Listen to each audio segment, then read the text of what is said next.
Hello hi అందరికీ welcome back to my channel at shy vlogs. ఈరోజు లంచ్లోకి అయితే టమాటా శనగపప్పు కర్రీ అయితే చేశాను.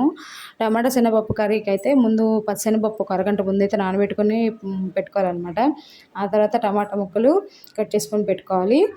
తర్వాత స్టవ్ వెలిగించి గిన్నె పెట్టుకొని ఆయిల్ వేసి ఎండుమిర్చి, పోపు గింజలు, కరివేపాకు వేపుకున్న తర్వాత టమాటా ముక్కలు, ఉల్లిపాయ, పచ్చిమిరపకాయ ముక్కలు కూడా వేసుకొని మొత్తం మిక్స్ అయ్యేలా కలుపుకోవాలన్నమాట. తర్వాత పసుపు, ఉప్పు కూడా వేసుకొని కలుపుకోవాలి. ఆ తర్వాత కొంచెం కారం కూడా యాడ్ చేసుకొని ఒక 5 నిమిషాలు అయితే ఉడికించుకోవాలన్నమాట.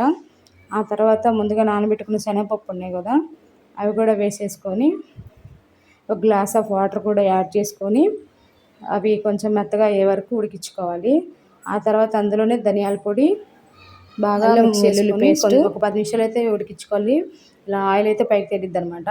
ఈ కర్రీ అయితే అన్నంలోకైనా బాగుండిద్ది, ఇంకా చపాతీలోకైనా సూపర్గా ఉండిద్ది అనమాట. ఒకసారి అయితే ట్రై చేసి చూడండి. ఎలా వచ్చిందో కామెంట్ కూడా చేయండి. ప్లీజ్ లైక్ అండ్ షేర్ చేయండి. కొత్తగా ఛానల్ స్టార్ట్ చేశాను, నచ్చితే మాత్రం సబ్స్క్రైబ్ చేసుకోండి. Thanks for watching.